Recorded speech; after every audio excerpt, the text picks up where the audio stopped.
The wind howled like a banshee across the mountain peaks as Virginia Reyes pressed her back against the rough-hewn cabin door, her heart hammering against her ribs.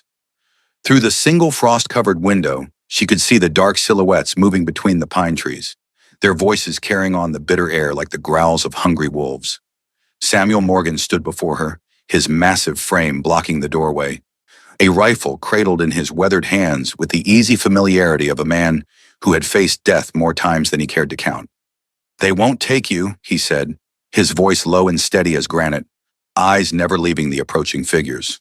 "Not while I draw a breath." Virginia felt tears freeze on her cheeks as she watched this man, this supposedly cruel mountain hermit whom the townspeople whispered about in fearful tones, prepare to risk everything for her. Just 3 months ago, she would never have imagined standing here in this remote cabin perched on the edge of the world, feeling safer than she had in years. 3 months ago, she had been desperate enough to take the job no woman dared, working for the man they called Heartless. Now, as the shadows closed in around them, she understood with crystalline clarity that these had been the brightest days of her life. But the story of how Virginia Reyes came to find sanctuary in the arms of danger begins much earlier in the dusty streets of Cedar Falls, where desperation wore a woman's face and hope seemed as distant as the snow-capped peaks that loomed over the valley like silent sentinels watching over the struggles of mere mortals below.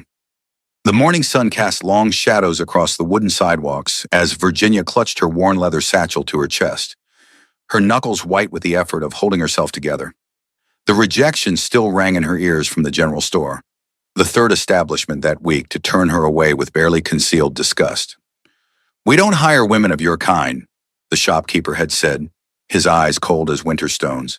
"Find yourself a husband, or find yourself gone from this town." Virginia's stomach cramped with hunger. A constant companion these past weeks since she had fled her stepfather's house in the dead of night, leaving behind everything she had ever known except the clothes on her back and the desperate hope that somewhere, somehow she could build a life of her own. The coins in her purse had dwindled to mere copper pennies, not enough for another night at the boarding house. Certainly not enough for the stagecoach ticket that might carry her to a larger town where a woman alone might find work without the weight of small-town judgment crushing her spirit. She paused outside Murphy's Saloon, where a handwritten notice fluttered against the weathered wood like a trapped bird. The ink was faded, the paper curled at the edges, as if it had been hanging there for weeks without a single soul brave enough or foolish enough to respond. Virginia squinted at the carefully formed letters, her heart beginning to race as she read the words that would change the course of her life forever. "Housekeeper wanted. Mountain cabin. $30 monthly plus room and board. Inquire S. Morgan, North Trail, Pine Ridge." Below the terse announcement, someone had scrawled in different handwriting, "Don't go, girl. He's killed 3 housekeepers already." Virginia stared at the notice until the letters blurred before her eyes. $30 monthly was more money than she had ever seen in one place. Enough to buy her freedom, enough to start over somewhere new where nobody knew her story or her shame. But the warning scratch below made her blood run cold. She had heard the whispers about Samuel Morgan, the mountain man who lived alone in the wilderness, like some savage beast, emerging only to trade furs and buy supplies before disappearing back into the forest. They said he was cruel, that he had driven away every woman who had tried to work for him, that his cabin was haunted by the ghosts of those who had crossed him. A hand fell on her shoulder, making her jump. She turned to find Mrs. Henderson, the banker's wife, her face pinched with disapproval beneath her feathered hat. "Virginia Reyes, what are you doing, loitering outside a saloon like some common trollop? Have you no shame left at all?" The words hit Virginia like physical blows, each syllable designed to cut deep and leave scars.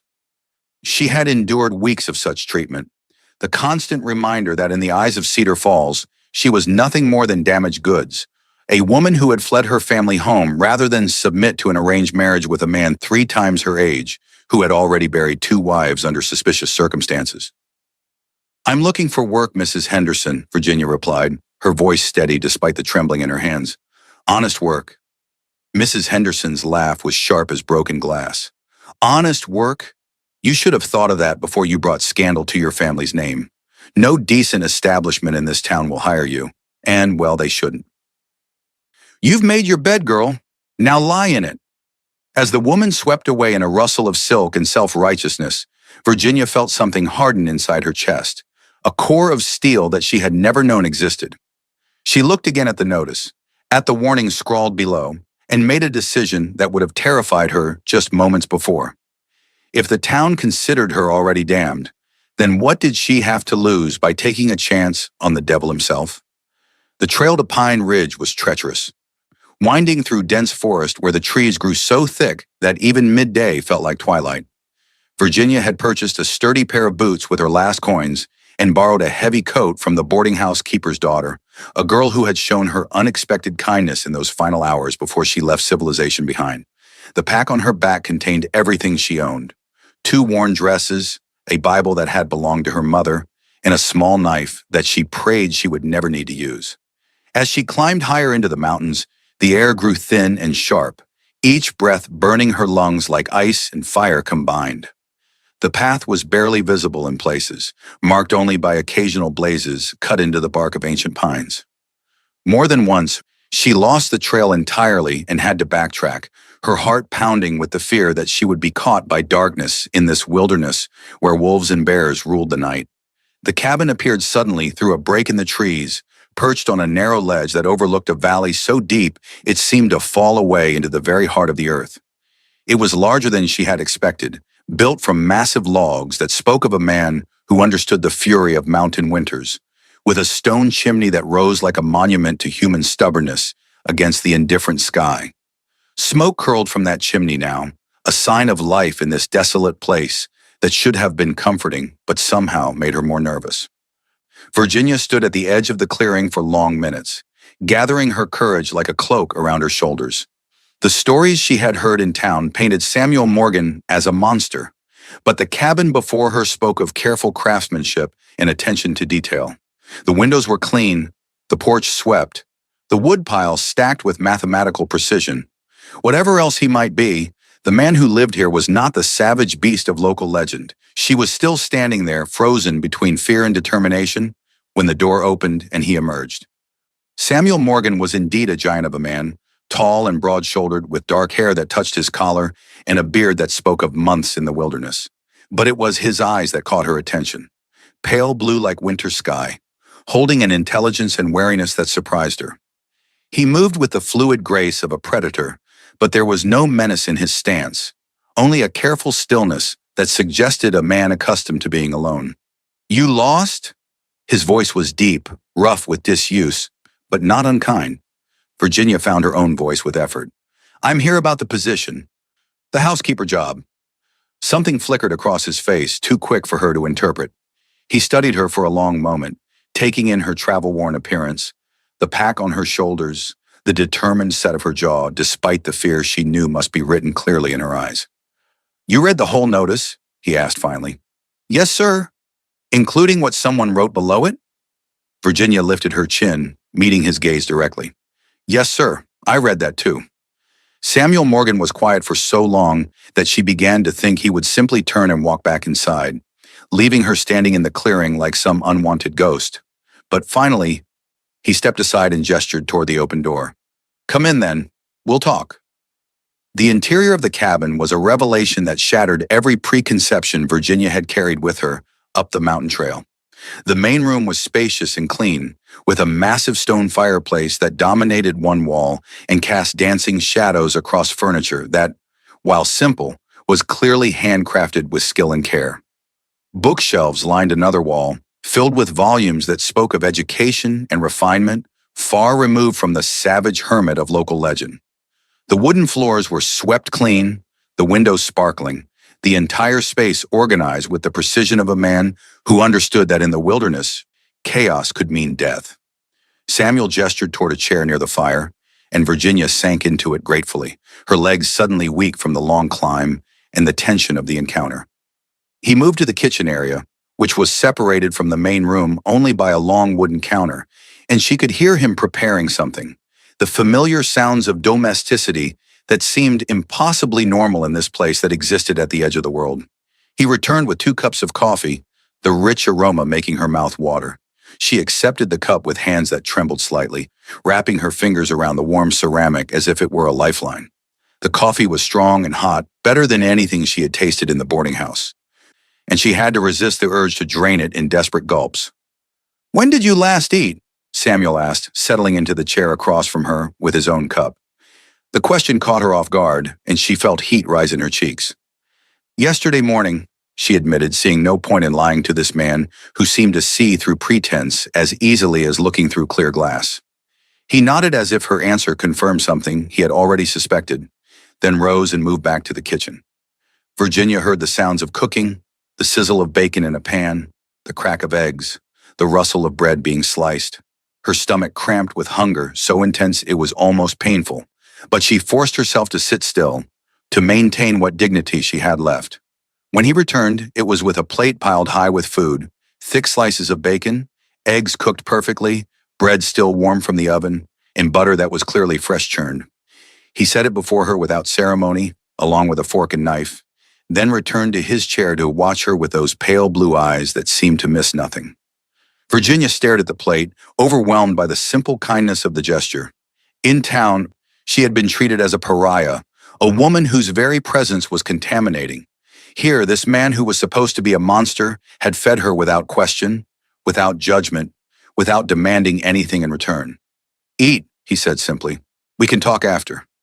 She ate slowly at first, trying to maintain some semblance of manners, but hunger soon overcame propriety, and she found herself devouring the meal with an intensity that would have embarrassed her under other circumstances. Samuel said nothing, simply sipped his coffee and watched the fire, giving her the privacy to eat without feeling like a spectacle. When she finally set down her fork, her stomach full for the first time in weeks, she found him studying her again with that unreadable expression. "Why did you come here?" he asked.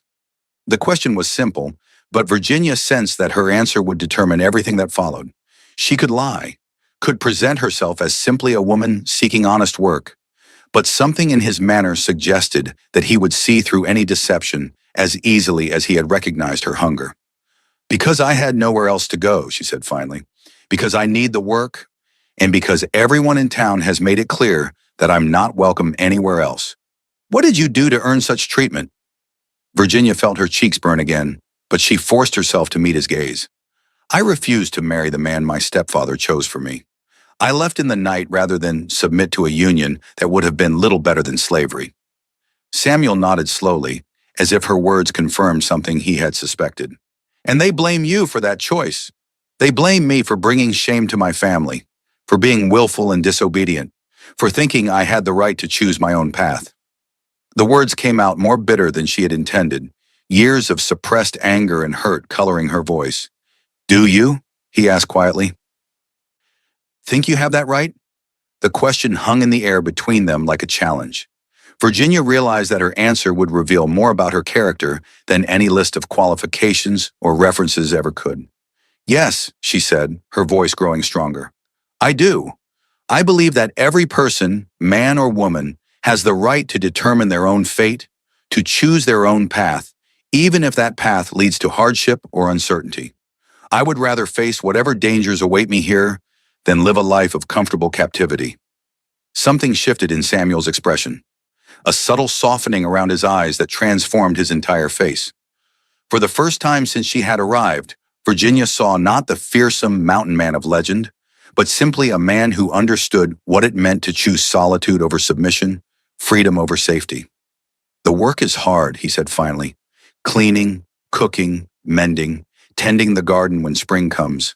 The winters are brutal, and we may go weeks without seeing another soul. The nearest neighbor is a day's ride away, and the town might as well be on the other side of the world. If you're looking for society or entertainment, you won't find it here." "I'm not looking for entertainment," Virginia replied. "I'm looking for a chance to prove that I can stand on my own, that I can work and earn my keep without depending on anyone else's charity or goodwill." Samuel studied her for another long moment, then nodded slowly. "The stories they tell about me in town, they're not entirely false. I don't suffer fools gladly, and I have little patience for those who can't pull their own weight. I've had 3 housekeepers before you, and each one left within a month, claiming I was impossible to work for." "What made them leave?" Virginia asked, though she was not sure she wanted to hear the answer. "Fear, mostly. Fear of the isolation, fear of the work, fear of me." His voice was matter-of-fact, without self-pity or defensiveness. I don't coddle people, and I don't pretend to be something I'm not. If you stay, you'll earn every dollar I pay you, and you'll do it without complaint, or you'll find yourself walking back down that mountain trail. Virginia felt a strange sense of relief at his bluntness. After weeks of whispered judgments and veiled insults, his directness was almost refreshing. I understand, Mr. Morgan. I'm not afraid of hard work, and I'm not looking for coddling. I just want a fair chance to prove myself. Samuel rose from his chair and moved to one of the windows, gazing out at the darkening sky where the first stars were beginning to appear like scattered diamonds against black velvet. There's a storm coming, he said, his voice carrying the certainty of a man who had learned to read the mountain's moods. You'll stay the night, and we'll see how you feel about this arrangement in the morning. He showed her to a small room at the back of the cabin, simply furnished but scrupulously clean, with a narrow bed covered in quilts that looked handmade, and a small window that offered a view of the forest, stretching away into darkness. There was a wash basin and pitcher, towels that smelled of soap and mountain air, and a lamp that cast a warm circle of light against the gathering gloom. Breakfast is at dawn, Samuel said from the doorway. If you're still here when I wake up, I'll assume you've decided to stay. If not, I'll understand. After he left, Virginia sat on the edge of the bed and tried to process everything that had happened in the space of a few hours. She had climbed a mountain in desperation, expecting to find either salvation or destruction, and instead had found something far more complex. A man who defied every expectation, a place that felt more like home than anywhere she had lived in years. And the first real opportunity she had been offered to build a life on her own terms. The storm Samuel had predicted arrived with a vengeance sometime after midnight. Wind howling around the cabin like a living thing seeking entry, rain drumming against the windows with the intensity of gunfire. Virginia lay in the narrow bed, listening to the fury of the elements and marveling at how safe she felt within these sturdy log walls. She had spent the last month sleeping in boarding house rooms where every creak of the floorboards might signal danger, where she never knew if the lock on her door would hold against men who saw her as prey rather than person. Here in the cabin of a man the town considered dangerous, she felt protected in a way she had almost forgotten was possible. She woke before dawn to the sound of movement in the main room, the soft sounds of someone building up the fire and preparing breakfast. Virginia dressed quickly in the dim pre-dawn light, smoothing her hair as best she could and steeling herself for whatever test this day might bring. When she emerged from her room, she found Samuel already at work in the kitchen, moving with the efficient economy of motion that spoke of years of solitary living. "Good morning," she said softly, not wanting to startle him. He glanced up from the pan where bacon was already sizzling. "Morning. Sleep well?" "Better than I have in weeks," she admitted, then added, "The storm was impressive." "That was just a spring shower," Samuel replied with what might have been the ghost of a smile. "Wait until you see a real mountain storm." Virginia moved to the window and looked out at a world transformed by the night's rain. The forest seemed to glow with an inner light, every leaf and needle washed clean and sparkling with droplets that caught the early morning sun like tiny prisms. The air that drifted through the slightly open window was so clean and sweet it almost made her dizzy after months of breathing the dust and smoke of town air. "It's beautiful," she said, and meant it. "It can be," Samuel agreed. "It can also be deadly. Beauty and danger go hand in hand up here. It's something you learn to respect, or it kills you." He set a plate before her, another generous helping of food that made her realize how much her body had been craving proper nourishment. As she ate, he outlined what her duties would be: maintaining the cleanliness of the cabin, preparing meals, mending clothes and linens, tending the vegetable garden that would need planting soon, preserving food for the long winter months ahead. The list was extensive, but nothing she had not expected. "I should tell you," he said as she finished eating, "that I'm not always here. Sometimes I'm gone for days at a time, hunting or trapping or trading with the few neighbors scattered through these mountains. You'll be alone, and you'll need to be able to take care of yourself." The thought of being alone in this remote place might have terrified her weeks ago, but now Virginia found it oddly appealing. Solitude had become a luxury she had learned to treasure, and the idea of days when she could work at her own pace without judgment or interference seemed like a gift rather than a burden. "I can handle that," she said. Samuel studied her face as if trying to read her sincerity, then nodded. We'll start with a month's trial. If either of us decides this isn't working, you'll get fair warning and help getting back to town. Fair enough. More than fair, Virginia replied, extending her hand to seal the agreement. His hand was calloused and strong, the grip firm but not punishing, and she felt a strange sense of rightness in the simple gesture. The days that followed fell into a rhythm that Virginia found deeply satisfying. She woke with the sun, prepared breakfast for them both, then set about the day's tasks while Samuel attended to his own work around the property. He was, she discovered, far more than the simple mountain man she had expected. The books that lined his shelves were not mere decoration. He read voraciously, everything from philosophy to poetry to technical manuals on everything from engineering to medicine. His conversation, when he chose to engage in it, revealed a sharp intelligence and a breadth of knowledge that would have impressed the most learned men in town. More surprising still was his gentleness. Despite his intimidating size and the stories that surrounded him, Samuel Morgan was invariably courteous, never raising his voice or showing impatience with her questions or mistakes. When she burned the first batch of bread she attempted, he simply helped her analyze what had gone wrong and encouraged her to try again. When she struggled with the heavy cast-iron pots, he quietly rearranged the kitchen to make her work easier without making her feel inadequate. As the days stretched into weeks, Virginia began to understand why the previous housekeepers had fled. It was not cruelty that had driven them away, but the profound solitude of mountain life, the way days could pass without seeing another human soul, the constant awareness that they were utterly dependent on their own resources and skills for survival. For someone accustomed to the social fabric of town life, the isolation would be maddening. But for Virginia, who had spent months feeling like an outcast in her own community, the solitude was healing. She found herself looking forward to the quiet evenings when she and Samuel would sit by the fire, he with one of his books, and she with mending or some other handwork. Sometimes they would talk, conversations that ranged from practical matters to deeper subjects that revealed layers of thought and feeling she had never expected to find in this remote place. Other times they would sit in comfortable silence, the only sounds the crackling of the fire and the eternal whisper of wind through the pines. It was during one of these quiet evenings that Samuel first spoke of his past, the words coming slowly as if drawn from some deep well of memory he rarely allowed himself to visit. I came here 15 years ago, he said, his eyes fixed on the dancing flames. After the war? After I lost everything that mattered to me. Virginia set down her sewing, sensing that this was not a story he told lightly. What did you lose? My wife, my daughter. They died of fever while I was away fighting, and I came home to find them already buried.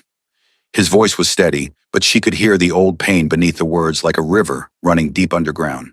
The house felt like a tomb, and the town felt like a prison. I couldn't breathe there anymore. Couldn't stand the sympathy and the whispered conversations and the constant reminders of what I'd lost. So I came here, to a place where the only ghosts are the ones I choose to carry with me. Virginia felt tears prick her eyes at the simple, devastating honesty of his words. I'm sorry, she said softly. I can't imagine such loss. Samuel looked at her then, really looked at her, and she saw something in his expression that made her breath catch. Can't you? Seems to me you've lost plenty yourself. Family, home, the life you thought you'd have. Maybe not through death, but loss is loss. The observation was so perceptive, so unexpectedly understanding, that Virginia felt something shift inside her chest, a wall she had built around her heart beginning to crack. It's not the same thing, she protested weakly. No, he agreed, but it's still real, still something that changes you, makes you into someone different than you were before. The question is whether you let it make you bitter or whether you use it to build something new. They sat in silence for a while after that, each lost in their own thoughts. But it was a different kind of silence than before, charged with a new understanding that seemed to bridge the space between them. Virginia found herself studying Samuel's profile in the firelight, seeing not the fearsome mountain man of legend, but a wounded soul who had found a way to build a life from the wreckage of his dreams. As spring progressed into early summer, Virginia discovered aspects of mountain life that no one in town had ever mentioned in their fearful whispers. There was a garden behind the cabin, carefully planned and tended, that produced vegetables of a quality and variety that would have been the envy of any farmer in the valley.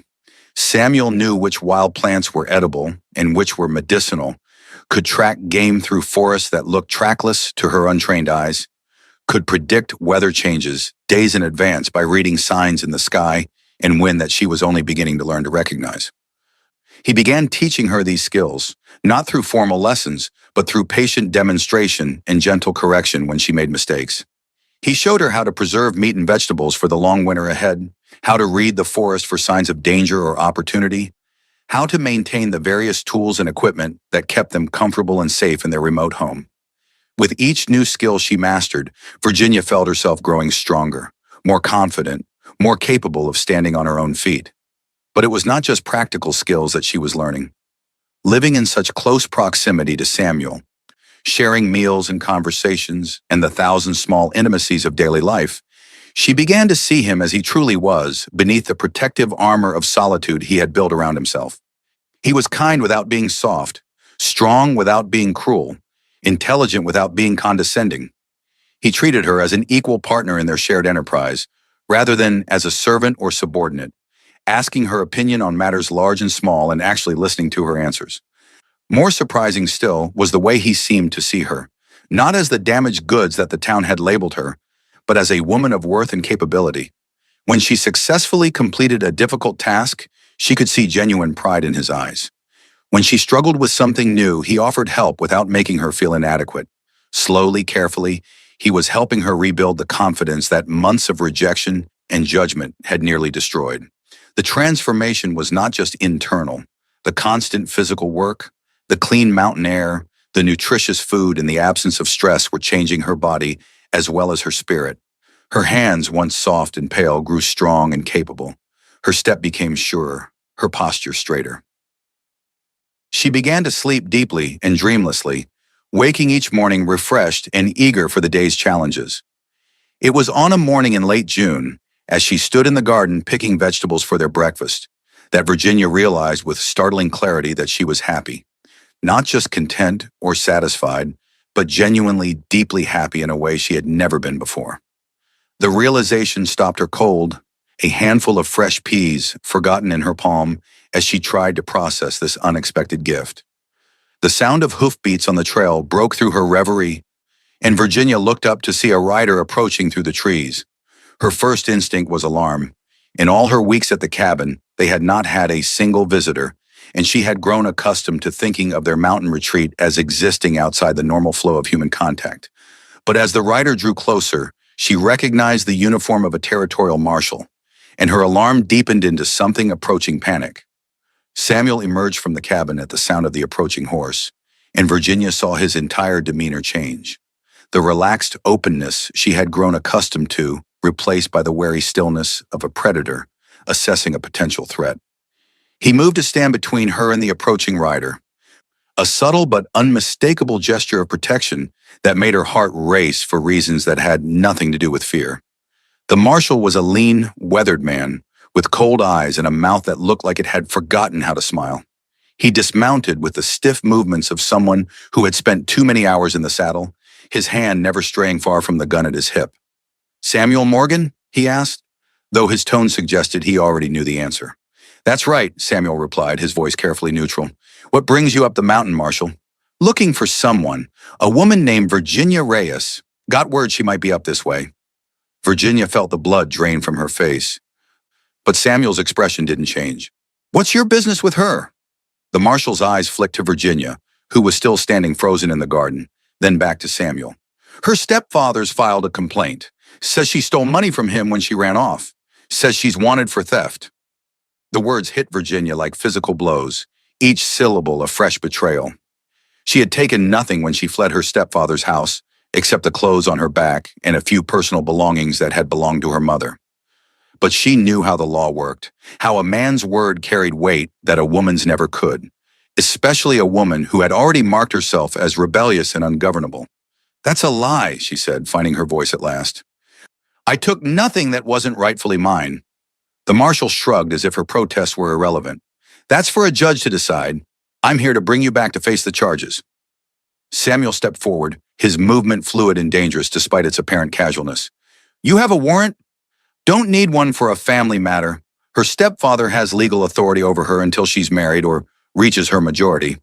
She's working for me, Samuel said quietly, under a legal contract. That makes her my responsibility while she's on my property. Virginia stared at him in amazement. There had been no written contract between them, nothing but a handshake agreement that either of them could have terminated at any time. But Samuel was presenting their arrangement as something formal and binding, using his reputation and presence to shield her from the marshal's authority. The marshal's eyes narrowed. You willing to stand against the law for a woman you barely know? I'm willing to stand against injustice, Samuel replied, and there was something in his voice that made the marshal take an involuntary step backward. This woman has done nothing wrong except refuse to be sold like livestock to a man she didn't choose. If that's a crime, then the law needs changing. For a long moment, the two men faced each other in silence, the tension between them thick enough to cut with a knife.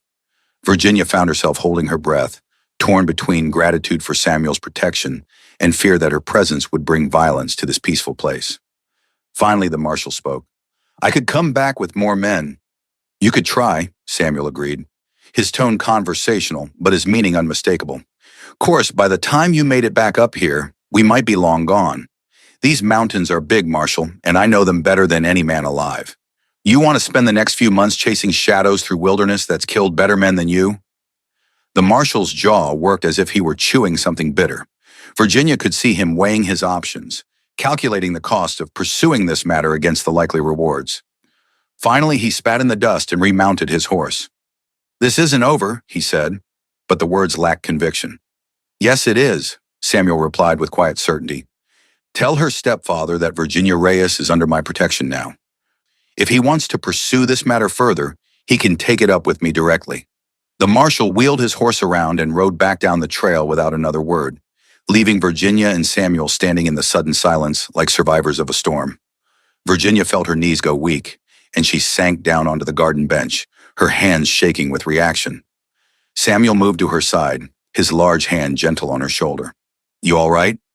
Virginia looked up at him, this man who had just risked everything to protect her, and felt tears spill down her cheeks. Why? She whispered. Why would you do that for me?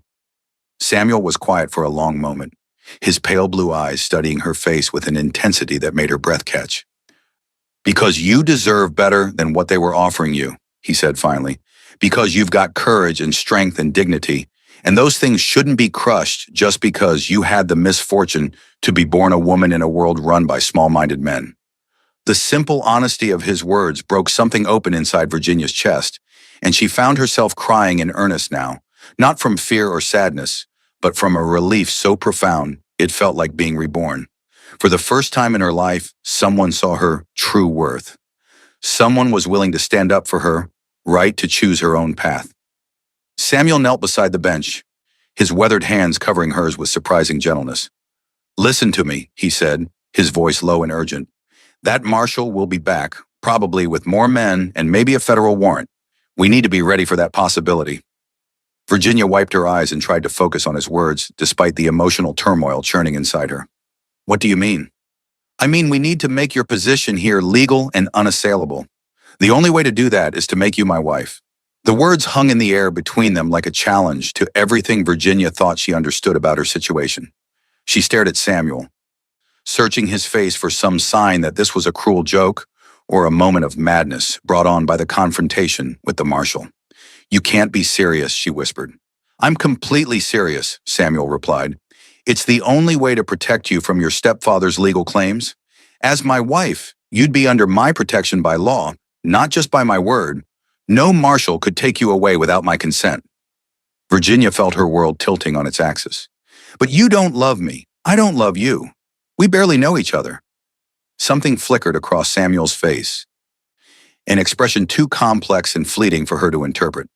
Love is a luxury, Virginia. Right now, you need protection more than romance. I'm offering you safety, security, and the freedom to build whatever kind of life you want within the bounds of this arrangement.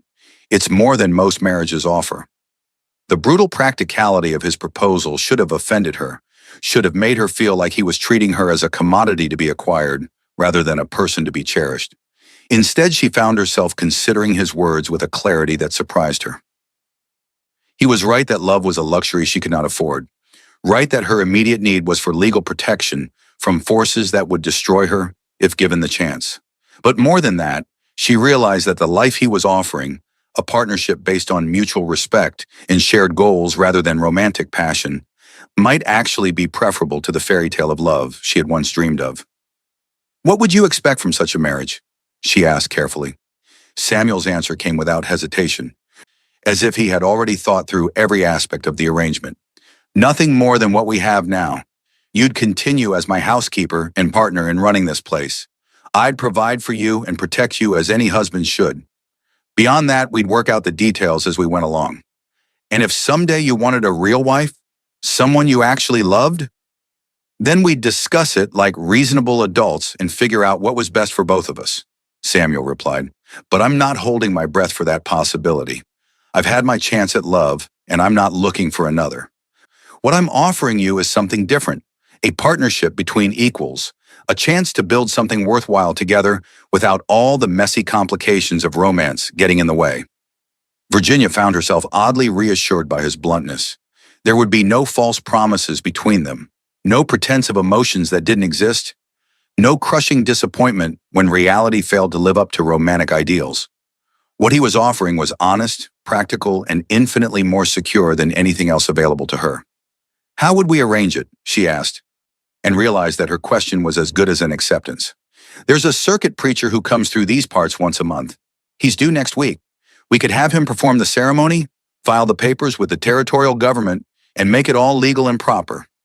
The speed with which he had worked out the logistics suggested that Samuel had been thinking about this possibility for longer than just the few minutes since the marshal's departure. Virginia wondered when the idea had first occurred to him, whether it had been a gradual realization or a sudden inspiration born of crisis. "All right," she said finally. "If you're certain this is what you want, then yes, I'll marry you." Samuel's relief was visible, though he tried to hide it behind his usual stoic expression. "Good. That's settled one then." But even as Virginia agreed to the arrangement, she felt a strange sense of loss, as if she were saying goodbye to some dream she had never fully acknowledged. The truth was that over the weeks of living and working beside Samuel, she had begun to develop feelings that went far beyond gratitude or professional respect. She had found herself watching him when he thought she wasn't looking, treasuring the rare moments when he smiled, feeling a warm glow of pride when he complimented her work or sought her opinion on some matter. She had been falling in love with him, slowly and quietly, and without any expectation that her feelings might be returned. His proposal, practical and sensible as it was, felt like a door closing on the possibility of something deeper and more meaningful between them. But she was a practical woman, and she knew that half a loaf was better than none. A marriage of convenience to a man she respected and cared for was infinitely preferable to the alternatives that awaited her in the world below. The week that followed was strange and dreamlike, as if Virginia were watching someone else's life unfold before her eyes.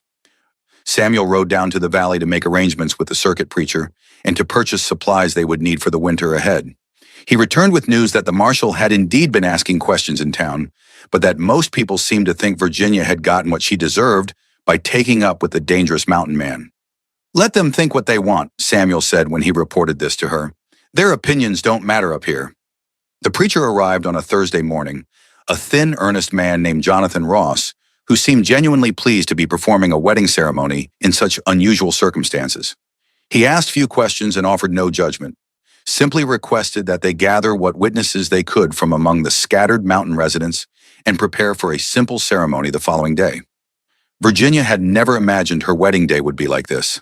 Instead of a white dress and church bells and rows of family and friends, she would be married in her best everyday dress on the porch of a log cabin, with only a handful of mountain folk as witnesses. But as she prepared for the ceremony, she found herself surprisingly at peace with the arrangement.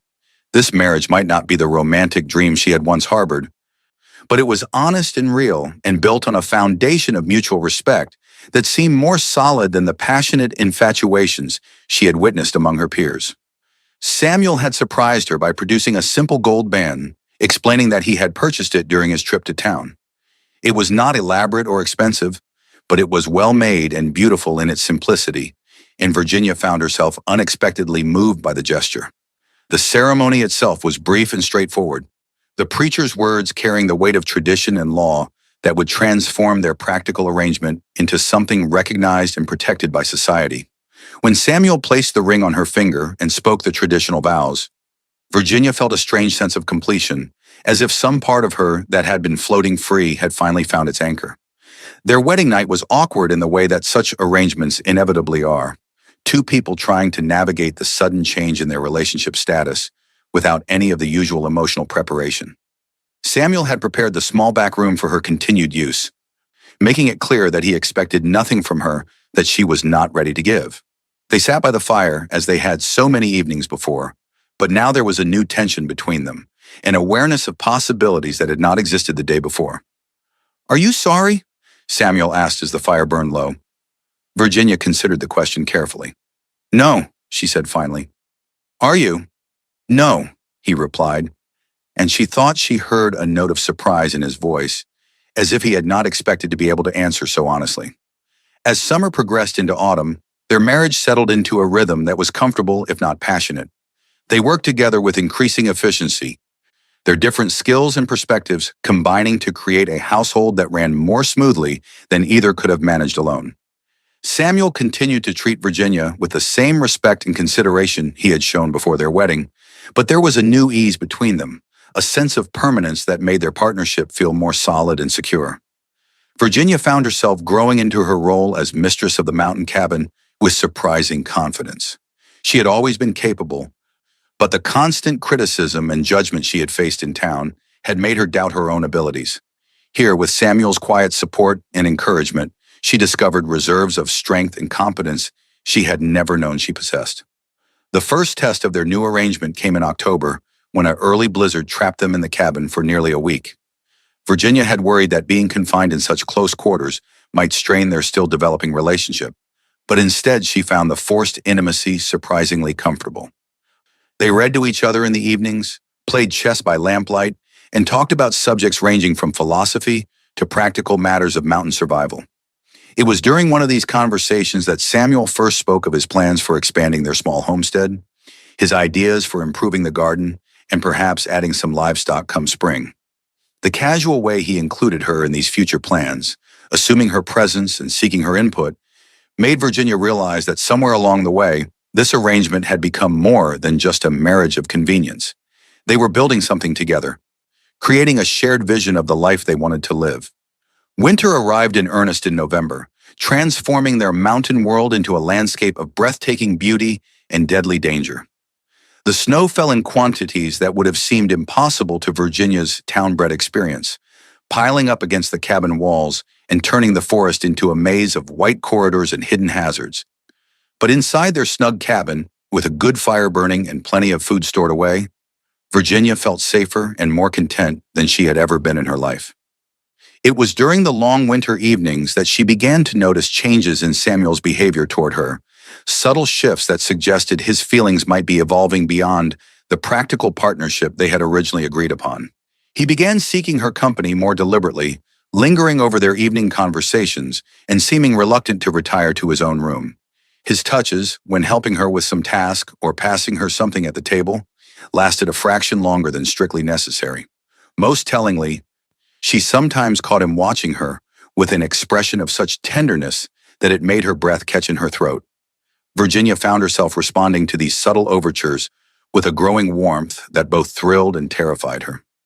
She had entered this marriage expecting nothing more than security and companionship, but now she found herself hoping for something deeper, something that might transform their practical arrangement into the kind of love she had once dreamed of.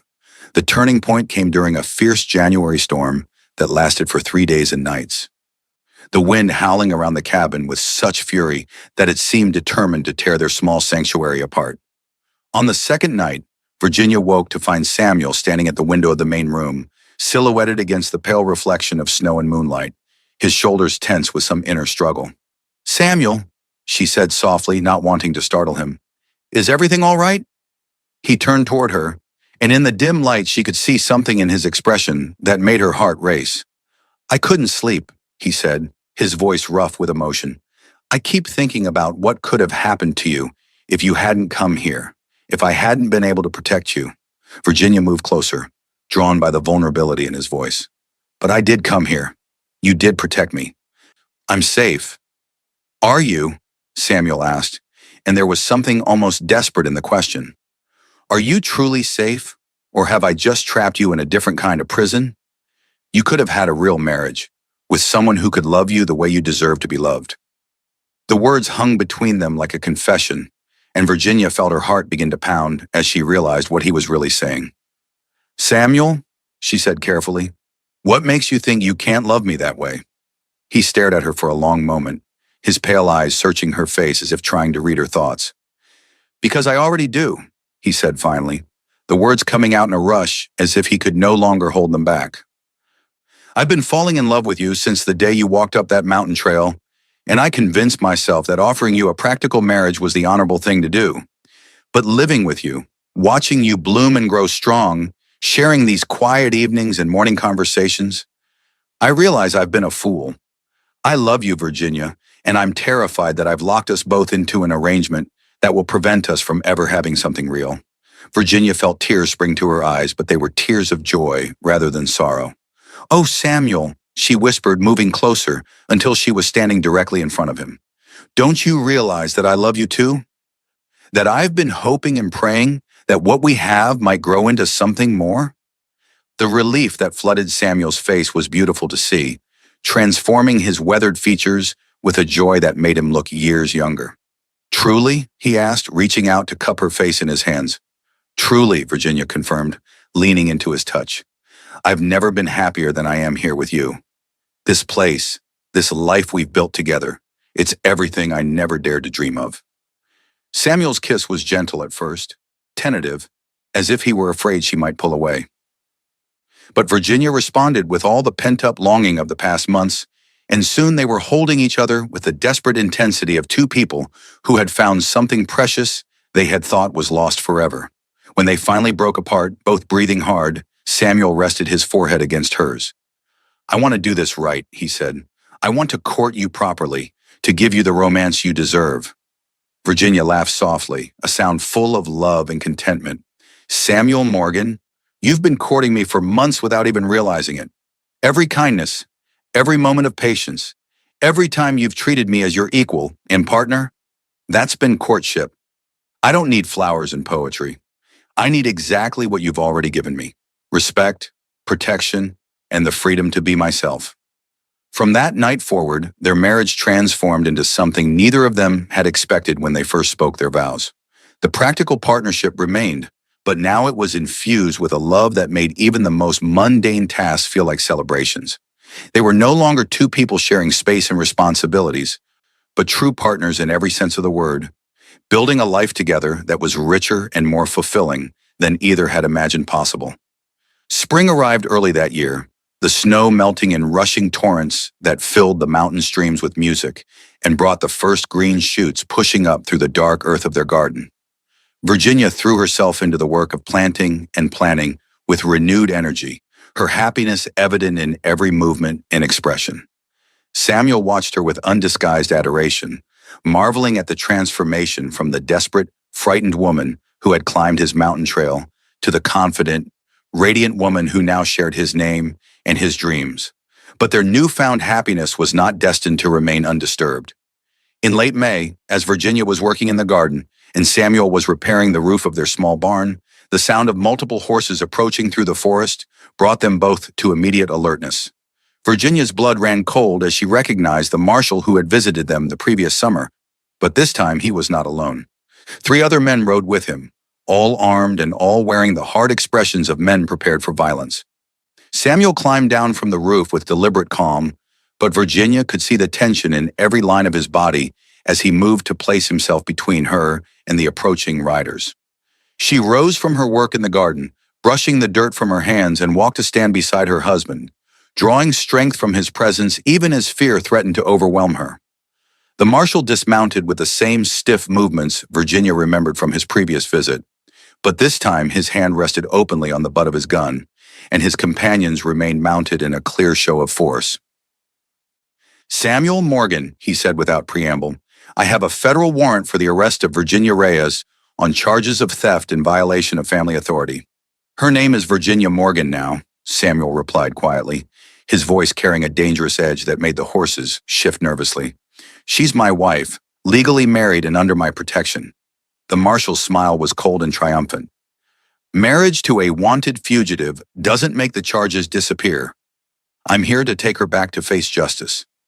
Virginia felt the world begin to spin around her as the implications of the marshal's words sank in. All their happiness, all the love they had found together, all the dreams they had built for their future, suddenly seemed as fragile as morning frost before the sun. But even as despair threatened to overwhelm her, she felt Samuel's hand find hers, his fingers intertwining with hers in a gesture of solidarity that steadied her racing heart. "What evidence do you have of these supposed crimes?" Samuel asked, his tone deceptively conversational. The marshal produced a folded paper from his coat pocket. "Sworn statement from her stepfather detailing the money and valuables she stole when she ran away. Witness testimony from neighbors who saw her acting suspicious in the days before she disappeared. That's more than enough to justify bringing her in."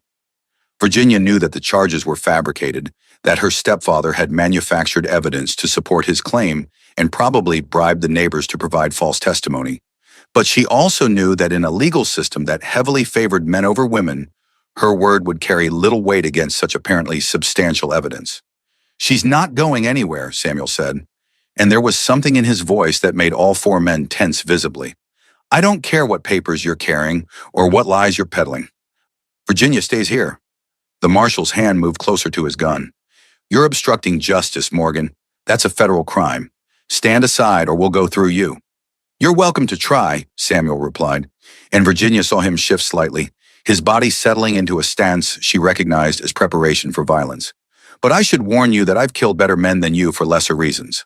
The standoff stretched taut as a bowstring, four armed men facing one, the mountain silence broken only by the whisper of wind through pine needles and the nervous stamping of horses.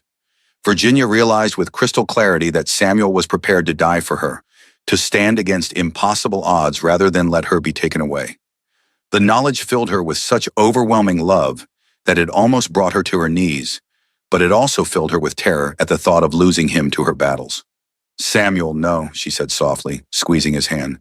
"I won't let you die for me." He turned to look at her, his pale blue eyes blazing with fierce determination. "And I won't let them take you. We face this together, whatever comes."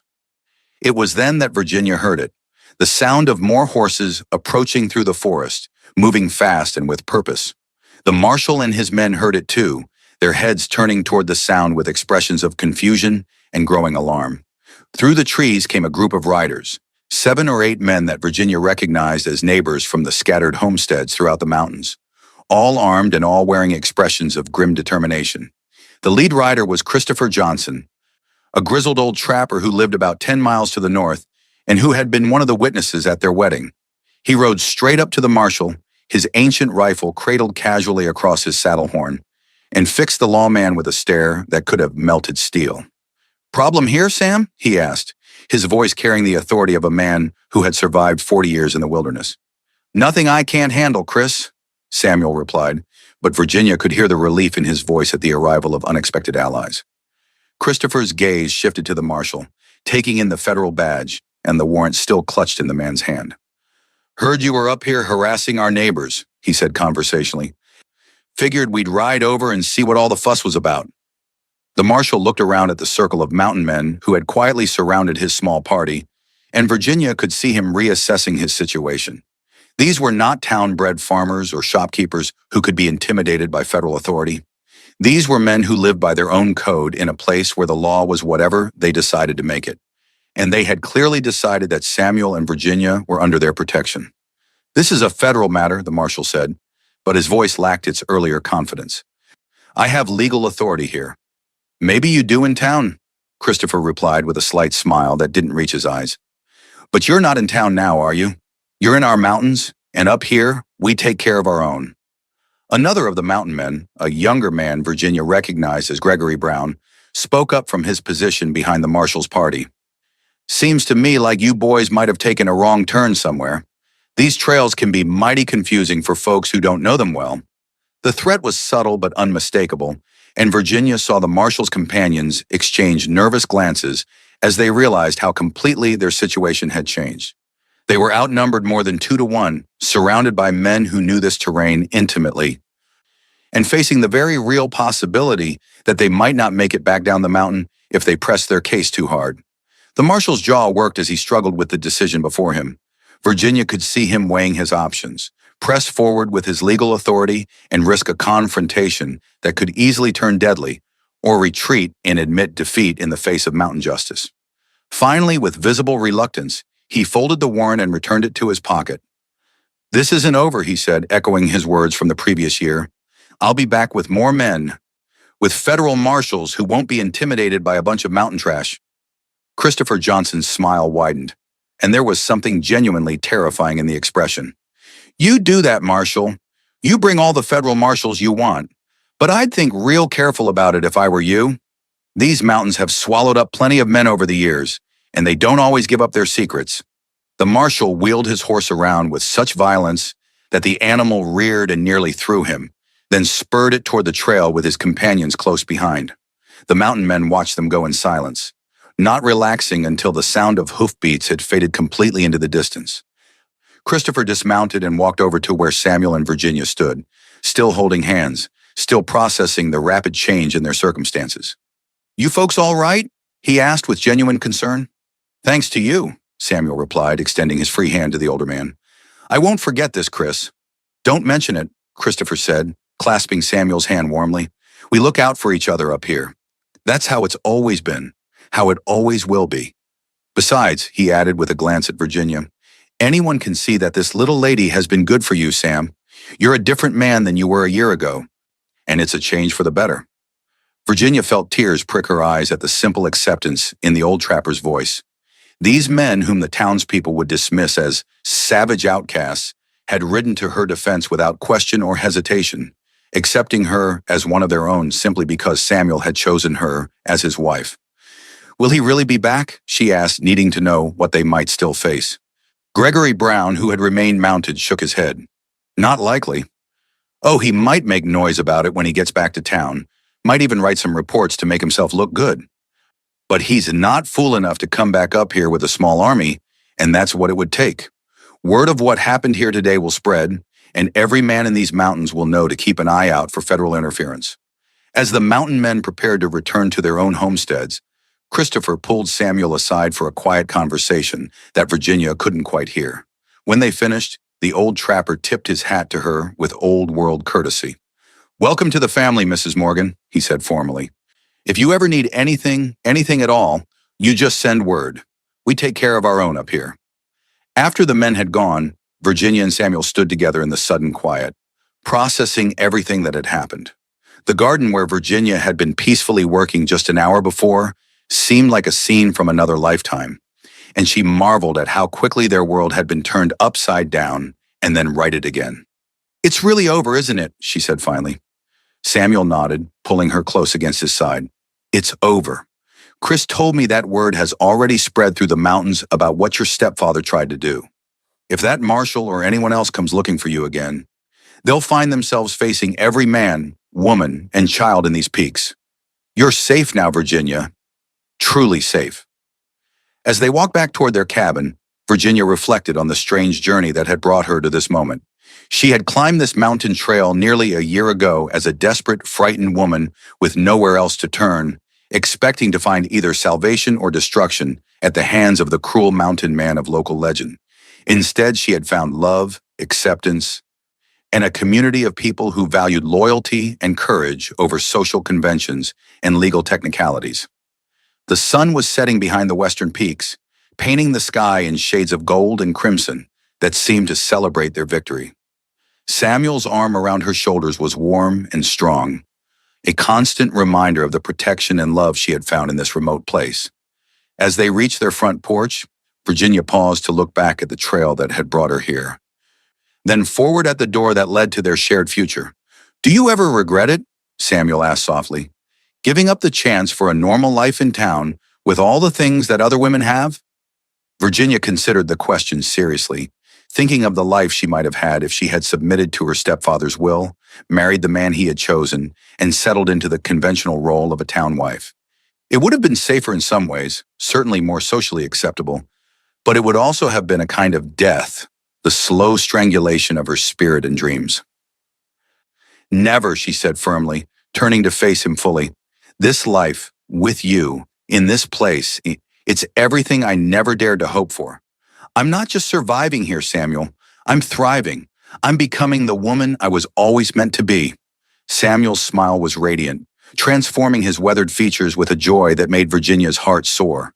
Then we're both exactly where we belong, he said, opening the door to their cabin and gesturing for her to precede him inside. As Virginia stepped across the threshold into their warm, welcoming home, she felt a profound sense of completion, as if all the scattered pieces of her life had finally fallen into their proper places. She had taken the job no woman dared, working for the man they called cruel and heartless, and it had indeed become the brightest days of her life. Here in this mountain sanctuary, surrounded by the love of a good man and the protection of a community that valued her for who she was, rather than who society said she should be, Virginia had found not just safety and security, but the deepest happiness she had ever known. The future stretched before them like an unwritten book, full of possibilities and adventures yet to be discovered.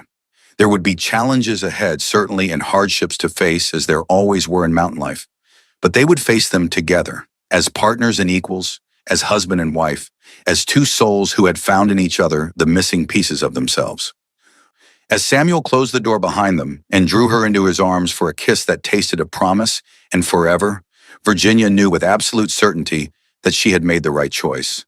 The mountain had called to her in her darkest hour, and she had answered that call with courage and determination.